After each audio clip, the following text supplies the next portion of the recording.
Chers compatriotes guinéens, toujours l'actualité, la crise de liquidité en République de Guinée.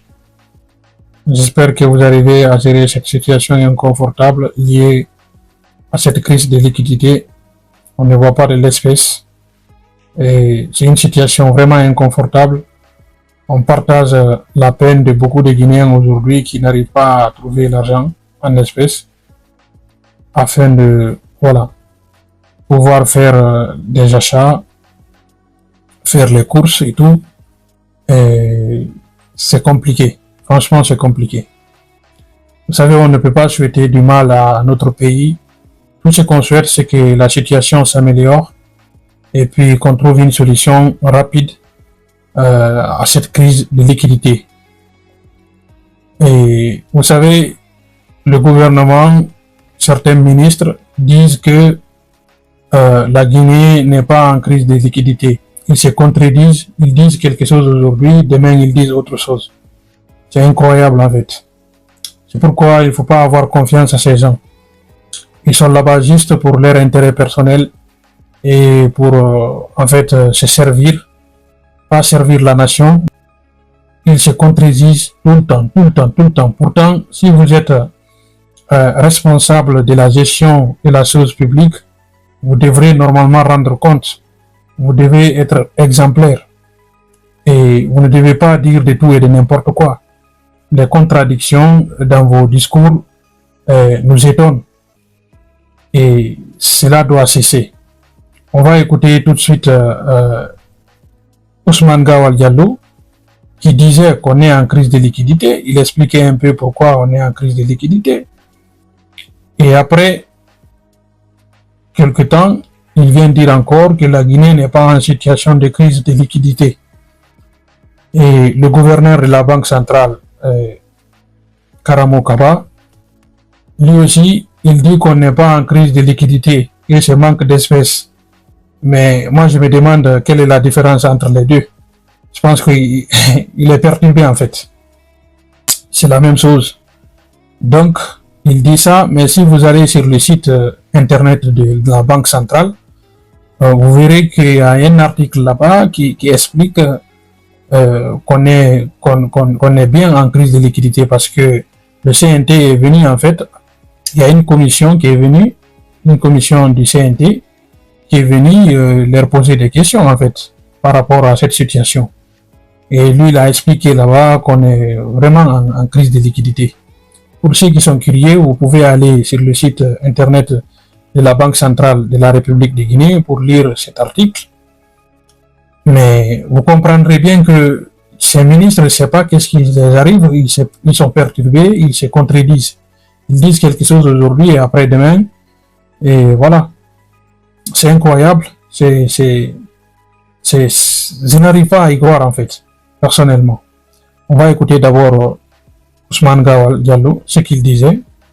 Et après, on va voir aussi la suite. Et puis Karamo Kaba. Écoutez d'abord Ousmane Gawal. La crise de liquidité à laquelle nous faisons face aujourd'hui, ce n'est pas une crise économique. C'est une forme d'inquiétude. Ça veut dire quoi? Ça veut dire qu'on a plus d'argent gardé dans nos portefeuilles ou dans nos coffres-forts ou dans nos domiciles à la maison qu'on a dans les banques. Donc voilà, j'espère que vous avez compris ce qu'il a dit. Et sans plus tarder, vous allez encore écouter la deuxième version des propos de Ousmane Gawal. Écoutons-le. En réalité, il n'y a pas de crise de liquidité comme on entend souvent les gens s'exprimer.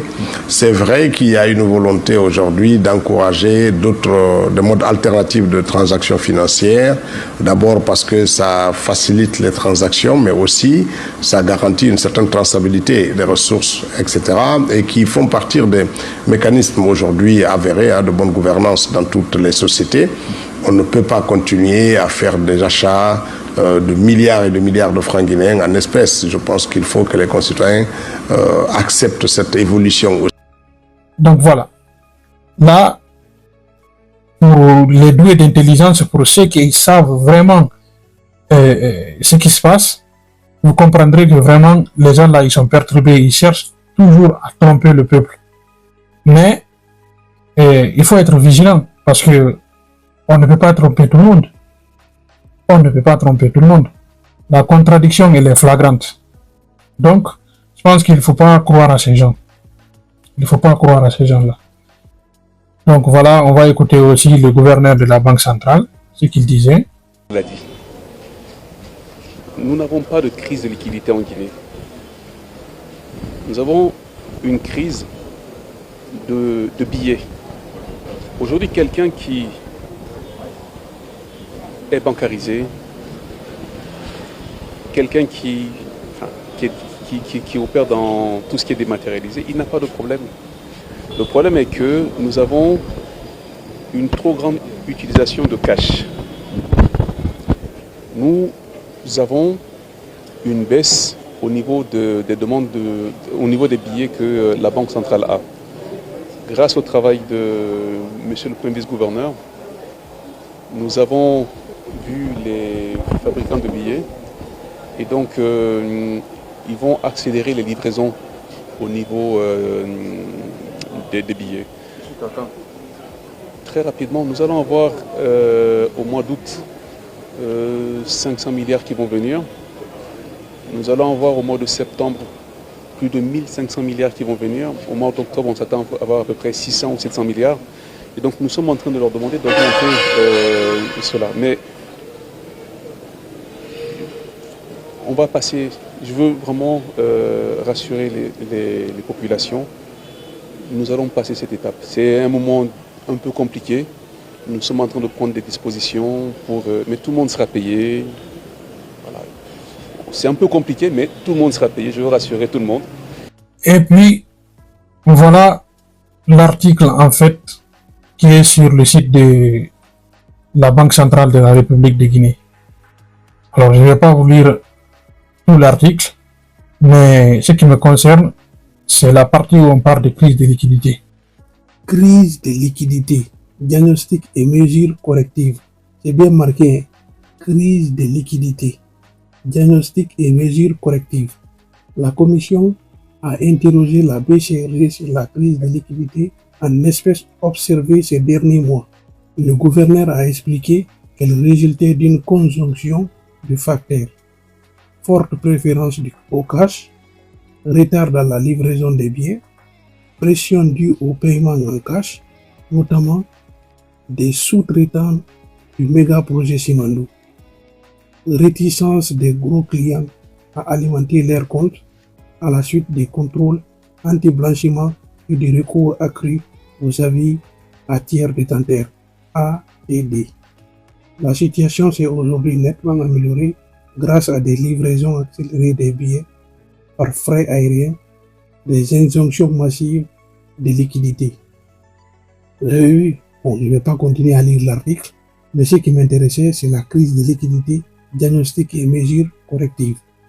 Sinon, l'article, quand même, vous pouvez aller sur le site de la Banque centrale de la République de Guinée pour continuer à lire l'article.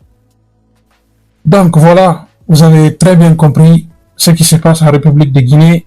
Les ministres sont perturbés, le gouverneur même de la Banque centrale, je ne sais pas qu'est-ce qu'il arrive. Il dit de tout et de n'importe quoi. Et là, c'est le peuple de Guinée qui souffre, c'est le peuple de Guinée qui est en manque. Et vous ne vous rendrez pas compte que cette situation est difficile que lorsque vous avez quelque chose à réaliser, en fait. Ouais. Bon, les gens qui n'ont aucune activité économique, qui n'ont aucune activité, bon, peut-être ils vont pas sentir trop parce que ils n'ont aucune activité, ils ne travaillent pas, ils sont au chômage et tout. Ils vont pas trop subir, en fait, les conséquences de cette crise de liquidité. Voilà. Mais on peut comprendre que les gens même qui ne travaillent pas, pour trouver de l'argent, ça va être compliqué pour eux. Voilà. Donc, il faut que le gouvernement guinéen trouve une solution rapide à cette situation. C'est ça la vérité. Les gens ne peuvent pas vivre comme ça. Vous parlez de la monnaie électronique, vous parlez de paiement en ligne. Oui, ça c'est le niveau du développement du pays. Ça se fait en fonction du niveau du développement du pays. Voilà, c'est raisonnable, c'est bien de faire tout ça. Même s'il y a ce système de paiement en ligne, il ne faut pas qu'il y ait une crise de liquidité. Vous pouvez faire tout en ligne, mais le jour où quand vous avez besoin quand même d'avoir de l'argent liquide, il faut partir, vous récupérez de l'argent en liquide. Mais dire que c'est parce que vous voulez en fait établir un système de paiement en ligne, voilà, il faut limiter la circulation de l'espèce, tout ça c'est des mensonges. Voilà, ils veulent juste endormir les gens, trouver une solution rapide à cette situation. C'est ça la vérité. Et puis vous dites que c'est les commerçants, vous accusez les commerçants. Mamadi Doumbouya, je vais te dire quelque chose. Si tu ne veux pas que le peuple de Guinée se soulève contre toi, il faut trouver une solution rapide à cette situation. Et puis tes ministres là, Ousmane Gawal l'a dit, qu'on a des coffres forts, on a de l'argent dans nos porte-monnaies. Mais il faut aller fouiller tes ministres là. Bon, enfin, ça va devenir compliqué parce qu'ils ont tous des domiciles, je sais pas, ils ont combien de domiciles. En tout cas, ils ont des maisons partout, ils ont des bunkers dans leur maison. Donc, l'argent qui devrait être à la banque centrale, ils volent tout, ils vont aller mettre ça dans leur maison privée, dans leur domicile privé. Voilà la réalité. Et nous, on va dire ça. C'est ça la vérité. L'argent qui devrait être à la banque centrale est entreposé dans les domiciles privés des ministres, des cadres de ce pays. Si vous ne voulez pas entendre ça, ben moi je le dis. À bon entendeur, salut.